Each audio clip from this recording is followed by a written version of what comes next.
मुळीच काकू करणार नाही. काय सांगू तुम्हाला. आल्या शिवाजीराजे जसे दरबारामध्ये आले क्षणकी हो बाळा, मोठा हो राजा, माझा राजा म्हणून ओवाळलं. आऊसाहेब एवढ्या तातडीनं आम्हाला का बोलावलं. धरलं हाताला, उत्तरेच्या खिडकीकडे आणलं. म्हणाले तो बघतोयस कोंढाणा, माझा प्राणाहून प्रिय असणारा गड, पण आज शत्रूच्या ताब्यात दिलायस तू. काहीही झालं तरी मला ही नवमी संपायच्या आत, षष्ठीच्या दिवशी बोलणं चाललंय. ही नवमी संपायच्या आत मला ताबडतोब गड स्वराज्यात पाहिजे. आऊसाहेब गड अत्यंत अवघड आहे तो जिंकायला, प्रचंड अवघड गड आहे. गड बहु अवघड चढतो,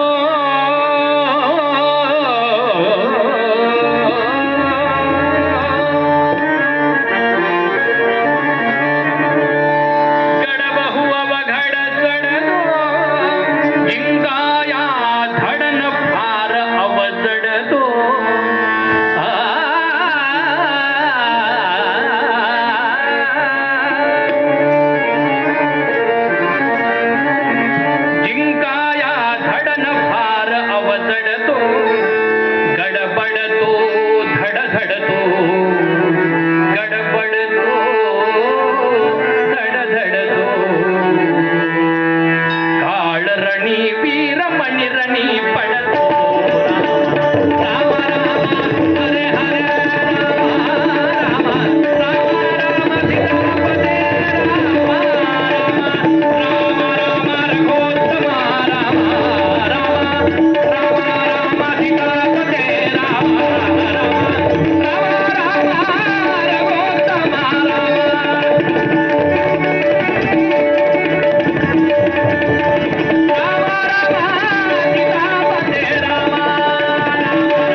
जिंकाया धडन फार अवजडतो, गडबडतो धडधडतो, काळ मनी वीर रणी मनी पडतो.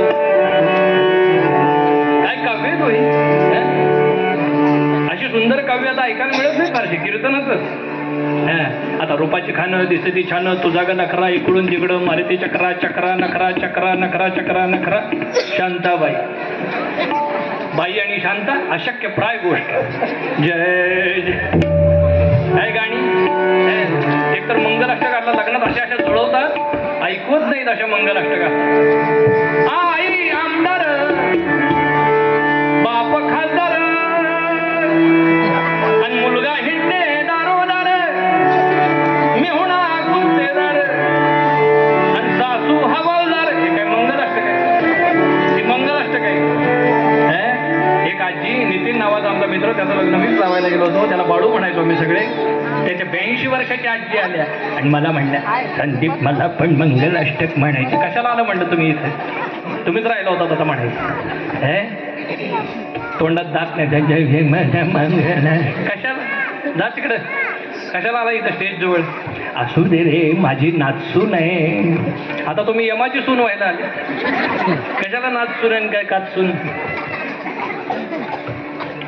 पण त्यांनी ऐकलं नाही किशोरजी. त्यांनी माईक घेतला हातात. ही स्थिती. त्याला बाळू म्हणायचे रे सगळे. त्यांनी सुरुवातच केली आजींनी. बाळू म्हटलं, जाल जाल जाल, तुम्ही हव्या आहात आम्हाला अजून. पण त्या काही थांबल्या नाही. बाळू तू इतका का लहान असता, मोठा कसा झाला. काय आजी म्हणलं तुम्ही. आता बाळू लहान आता मोठा झाला म्हणून त्याचं लग्न आहे ना.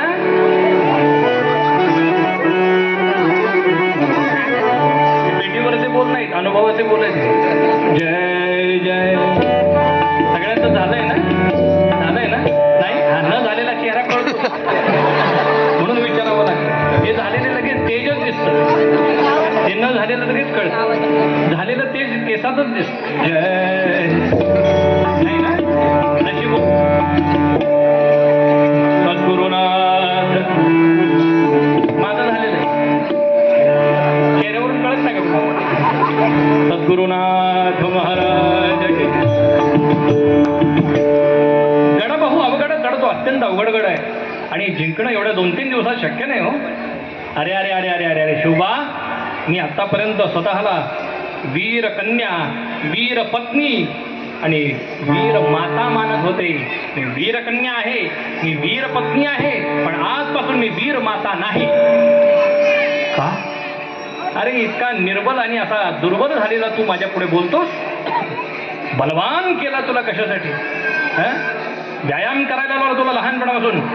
5-5 शेर दूध तू दिवसाला पचवलंयस. किती? 5-5 लिटर दूध पचवायचे सगळे मावळे आणि शिवाजीराजे, म्हणून तब्येती होत्या. माझ्याकडे बघू नका. मी असं कीर्तनात सांगितलं, अजित बुवा काय सांगू तुम्हाला. दुसऱ्या दिवशी काकू भेटायला आले मला म्हटलं कशाला सांगता बुवा तुम्ही असं काहीतरी कीर्तनात. म्हटलं काय झालं? आमच्या ह्यांनी काल रात्री 2 लिटर घेतलं एकदम. आता काल्याचं कीर्तन सकाळचं आलं तरी अजून ते आत आहे. जय हळूहळू वाढवावं नाही, आधी कपभर घ्यावं, मग 1.5 कप घ्यावं, वाढवा बरं. त्याला व्यायामही पाहिजे, आता कपभर पेले की कप होईल. आतापर्यंत मी वीर माता समजत होतो, आजपासून नाही नाही. अरे कमल कुमारी नावाची राजपुताना हिंदू मुलगी, तिला हा उदयभान हिंदू धर्म सोडून मुसलमान झालेला तो जबरदस्तीनं तिच्याशी विवाह करू इच्छितो.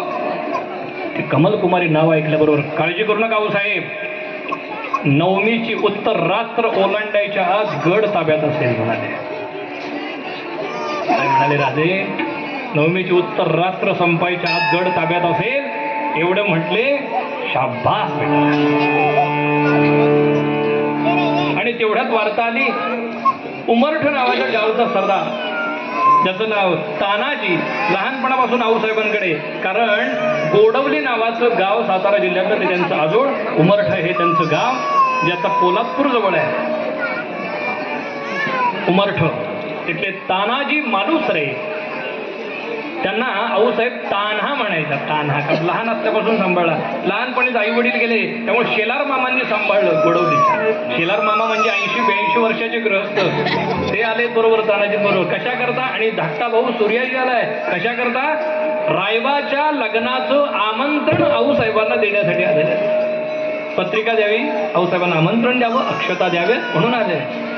आणि ही वार्ता जेव्हा आतमध्ये राजवाड्यात कळाली तेव्हा ताबडतोब आऊसाहेब म्हणाल्या, एक शब्द सुद्धा बोलायचा नाही आता शिवबा. तानाजी आलाय, त्याला जर हा विषय कळाला तर तो जाईल मोहिमेवर.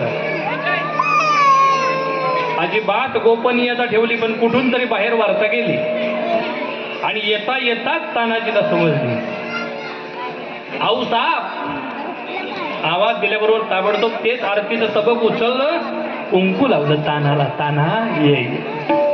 ओवाळलं सूर्याजी, ओवाळलं मामांनाही, ओवाळलं शेलार मामांना.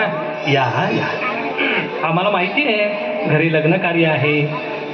होईजी लग्नाला यायचं बरं का आऊसाहेब, राज लग्नाला यायचं बरं का. अरे तानाजी आम्ही नाही येणार तर मग कोण? नक्की आहे, पण आम्हाला बाहेर एक बातमी ऐकायला मिळाली आहे. काय? आऊसाहेब खरं काय ते सांगा, राज मोहिमेवर जाणार असं कळलंय. कोंढाण्याच्या मोहिमेवर तुम्ही पाठवताय का त्यांना? अरे तुला कोणी सांगितलं? कोणी का सांगा ना, खरं सांगा. होय. आणि मग आम्ही कशाला? आम्ही असताना जर राजाला लढायला लागायला लागत असेल तर आमचं जीवन फोल आहे म्हणाले. आमच्यासारखी लाख मेली तरी चालतील, पण लाखाचं पोशिंद राज राहिलं पाहिजे. काय माणसं. आणि त्या तबक आरतीचं तबक होतं, त्यातली सुपारी उचलली ना आपल्या मंदिरामध्ये खोचली तानाजीनं. मंदिरात सुपारी घेतली हातात, वाजवल्याशिवाय राहणार नाही म्हणाले. ताना विचित्र हट्ट करायचा नाही, तुझ्या घरामध्ये लग्न कार्य आहे, ताबडतोब सुपारी माघारी ठेव इथे तबकात. या आरतीच्या ताटात ठेव ती सुपारी. नाही आऊसाहेब मुंडकं छाटून ठेवीन पण सुपारी खाली ठेवायचं नाही म्हणून. अहो साहेब तुम्ही आम्ही तुमची लेकरं का नाही? लेकरू आहे ना मी तुमचं, होय रेता ना? आणि तुम्ही मला आईवानी ओवाळलं का नाही? होय रेता ना? मग आता ओवाळल्यानंतर ओवाळणी म्हणून कोंढाणा टाकतो ना तुमच्या आरतीच्या तपकात, कोंढाणा टाकतो. शिवाजीराजे म्हणले हा ऐकणार नाही, भयंकर हट्टी आहे. शिवाजीराजांपेक्षा तानाजी मालुसरे साधारण 6-7 वर्षांनी मोठे होते. तानाजी 40-42 वर्षाचा गृहस्थ. अहो काय तब्येत होती तानाजींची, असा एक दंड, अशी मिशी माझ्याकडे बघू नका, कल्लेदार मिशी थोडी आहे माझी, इकडे एक लिंबू इकडे एक लिंबू राहील अशी मिशी तानाजी मालुसरेंची. असे दंड. एका वेळी जेवायला बसले तर 20-22 भाकरी एकदा खायचे. एक भाकरी साधारण एका भाकरीमध्ये सगळ्या साथीदारांसह बुवा भागेल अशी एक भाकरी. आणि अशा 20 मी तालमीत जायचो पूर्वी, 1 वर्षभर तालीम केली. आमच्या आजोबांची इच्छा होती म्हणून तालीम केली, तालमीत जायचो. आणि खानावळीत जेवायला जायचो. पुण्यात एकटाच राहायचो. लग्नाआधी जेव्हा मी बॅचलर होतो तेव्हा, म्हणजे लग्नाआधीच बॅचलर असतो माणूस, लग्नानंतर कसा राहील.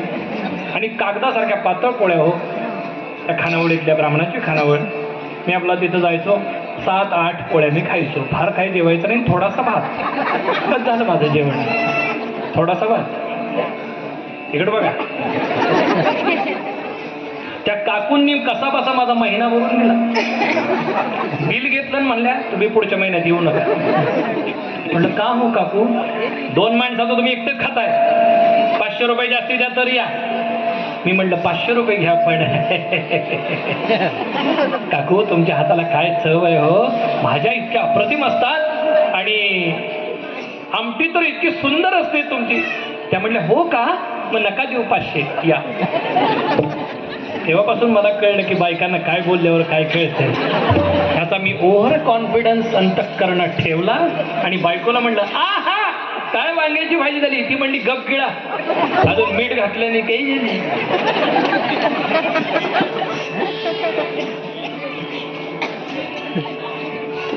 म्हणून नेहमी लक्षात ठेवा, मी फक्त कीर्तनातच बोलतो. घरी गेल्यावर मौन, कारण बोलायची सोयच नसते, फक्त ऐकून घ्यावं. जय जय. ज्या पुरुषाने केवळ ऐकलं ना त्याला कधीच हार्ट अटॅक